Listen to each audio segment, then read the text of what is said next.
Well,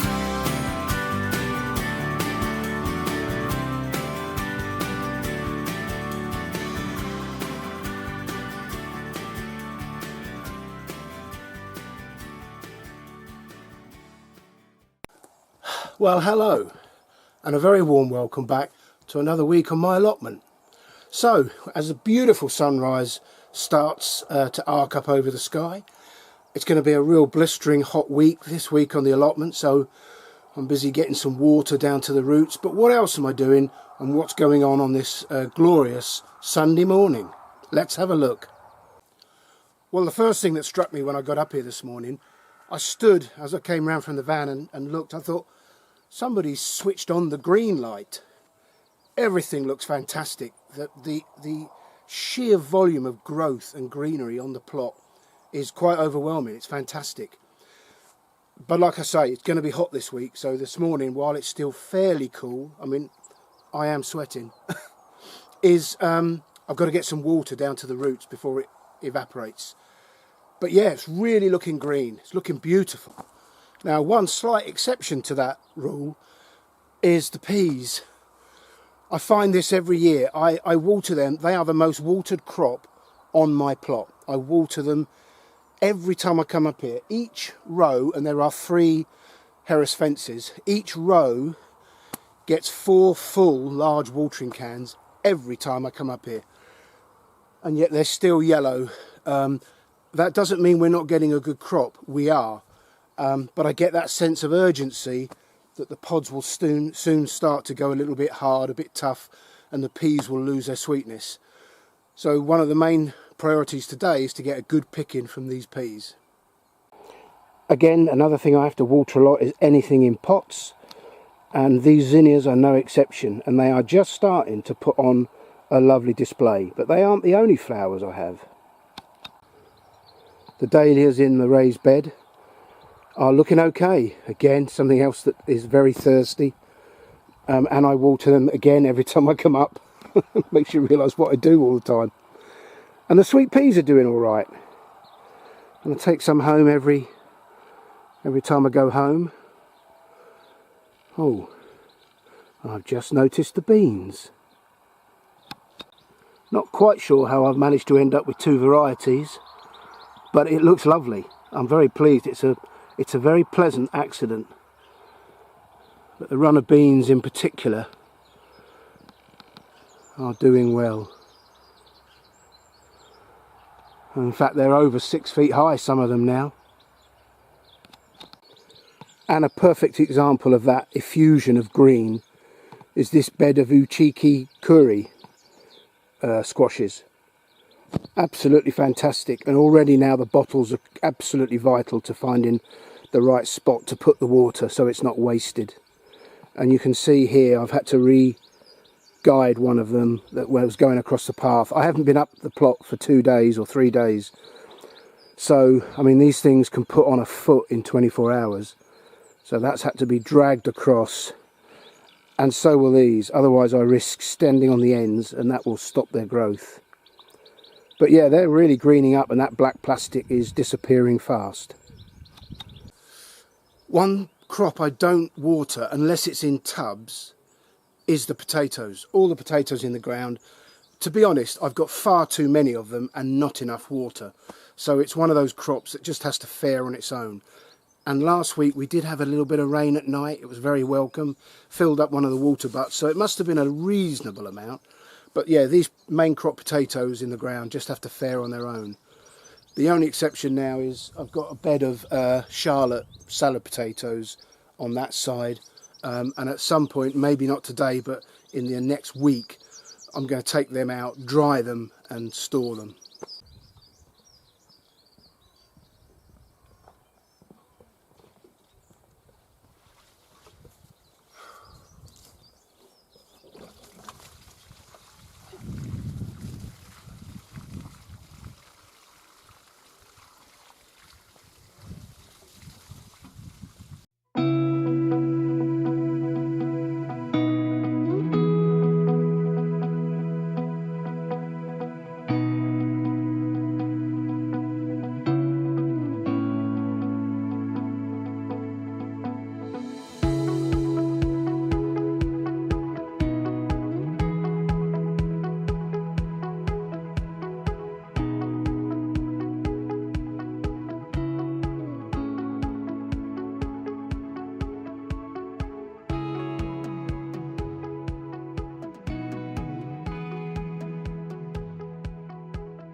Well, this is the big job I did this week.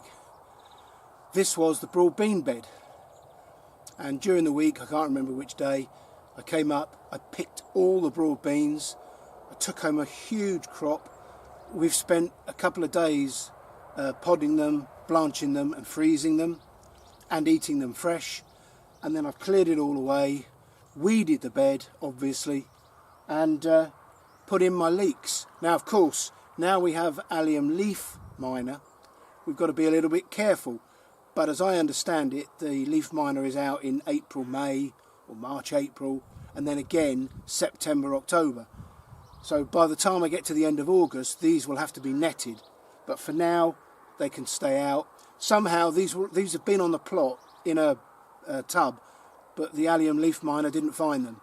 So I'm pleased about that. So there's about 70 of them in this bed. I've got far more to do, maybe twice as many again, but I'm really pleased to have the leeks in, and you can see I've watered them this morning, and hopefully the leaf miner won't get near them. Fingers crossed. Yeah, it's just gone 6 o'clock. I spend the first 2 hours watering.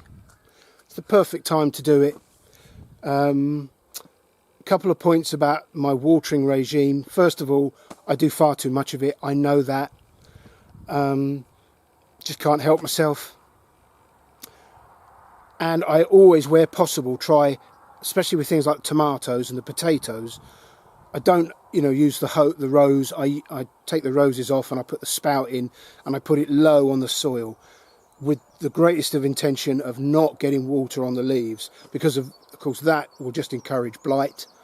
And of course, the more I can get to the soil, the deeper it goes, the better it is for the crops. But what other jobs have I got on the plot today? So you fellow allotmenteers will know that this time of year is bordering on frantic. Right up until about 2 weeks ago, I'd come up early on a Sunday morning. By 1 o'clock, I'd had enough and I'd done everything I needed to do. Now I stay up till 4, 5 o'clock and I don't get everything done. And of course, the priority is harvesting. And it's hard work for Cheryl at home. Because, like I said about the broad beans, I went home with a massive harvest, a trug piled high. I didn't use the handles on the trug because I was worried about snapping them. So I carried it from underneath. And I took that home and you saw her shoulders go at the back door. But it's, as she understands, as so do I, it's a lot of work right now. But in the winter, when you want to have a dinner, you just go out to the garage, open up a freezer. In there is your whole dinner, as fresh as it can be. So it's worth it, and it saves us hundreds of pounds through the year. And one of the biggest problems is everything comes at once. Even with successional sowing, the vast majority of the crop comes at once, and I'll show you that in a second. But there's lots more to do, as I say. So let's have a look at the few of the jobs I'll be doing today, hopefully. Well, routine maintenance is one of the headings, and as I mentioned, you've got to keep these, I snapped a leaf off, you've got to keep those runners within the bed if you can possibly help it. I've already trod on one today and snapped off the leader. So as I walk around, I just sort of push them back into the bed, try to get them to go in a circle. It doesn't always work. And what I'm worried about in particular in this bed is I'll end up with the squashes growing in that ditch and they'll rot and get deformed. And another job, the eternal job of tomatoes, side shooting, and then as you can see, their instinct is to grow towards the sun and away from the pole. So that needs tying up today. And as you can see with some of them, they're now reaching, this is a good example, the end of their support stake. So what I will do there, in that one in particular, is I'm going to cut that there so that it doesn't grow, because what it'll do is it'll lean over and it'll pull the stake over. And there's already enough, there's probably half a dozen trusses on that plant already. I don't need any more. We have more than enough tomatoes if these don't get hit by blight. So yeah, I shall be doing that today. Some stakes are taller than others, but where they've reached the top of the stake, I shall cut them all above the latest truss. and that will do me very nicely, thank you. The courgettes are in full swing. This yellow one is called Soleil. It's a fantastic variety, we love it. It's always a bit slower than the green varieties, but once it gets going, there's no stopping it. So of course the job there is keep picking courgettes. And here with the beans, this is a good example. We've had some high winds in the last few weeks, and that makes it even more difficult for the beans to find and curl around their support poles. So some of them just need tying back in, putting on the straight and narrow, doing what they're supposed to do. So there's a bit of time needed. Well, hopefully through this netting you can see the broccoli, clubroot resistant Monclano. Cheryl's asked me to take one home for dinner tonight, but this highlights the problem of everything cropping at once. And there you can see a Romanesco coming through. They are stunning works of art in their own right. Yeah, but cropping everything within the same week. That extends to the cauliflowers as well. They're bordering on pickable now.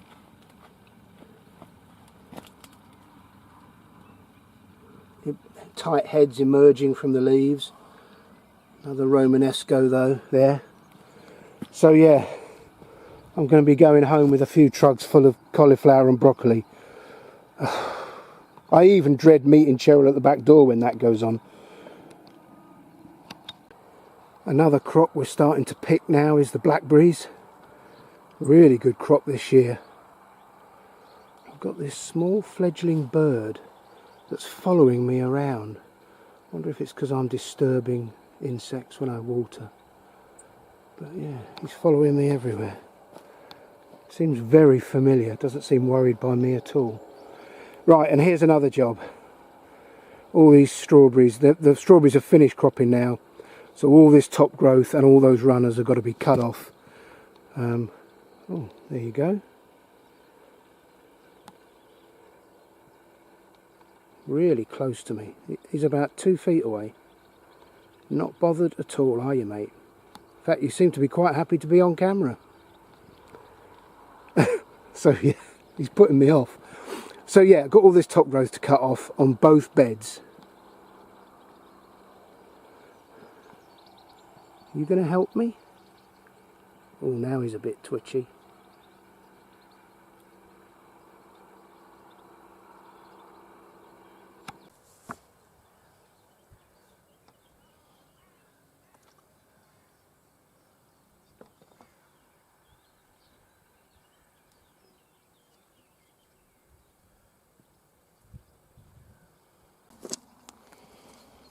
So here's an example.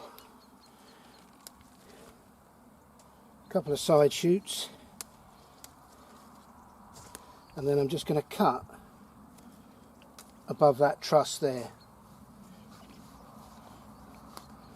So that will stop the plant putting on any more top growth. Tie that in. Right, that should decrease the workload. That's all the tomatoes topped off, with one truss left at the top. So it should just be side shooting now. Although these, what are they? Roma. These Roma still aren't growing very high. They seem a bit stunted and the leaves are curled. I believe the leaf curling is due to the difference between daytime and nighttime temperatures, but I wouldn't swear to that. Not affecting the crimson plum as much. Right, strawberries next.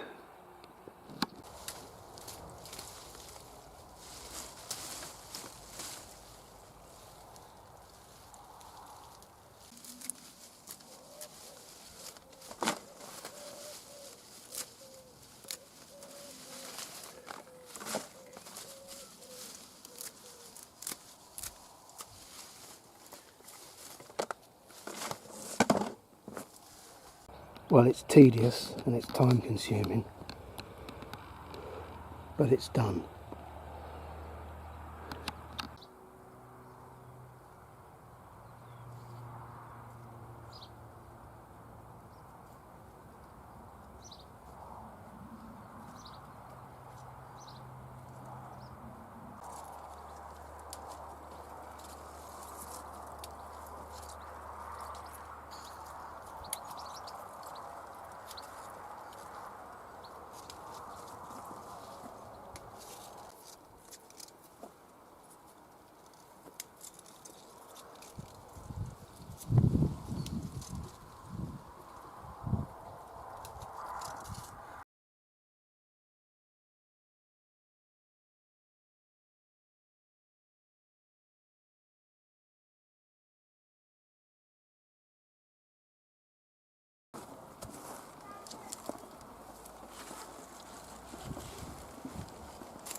Oh, very nice. Well, another great harvest. Dinner tonight and a load of stuff in the freezers. And Cheryl's still picking. Oh boy, it's a hot one. According to my analytics, most people switch off my videos in the first 30 seconds. So, if you've made it this far, you're an absolute hero. Thank you very much. I appreciate each and every one of you. Another fantastic harvest. Lovely to have Cheryl up here again. It only happens in a very brief 2 or 3 week window in the summer, so it's nice. And actually, we sit down at the coffee table and have a nice chat.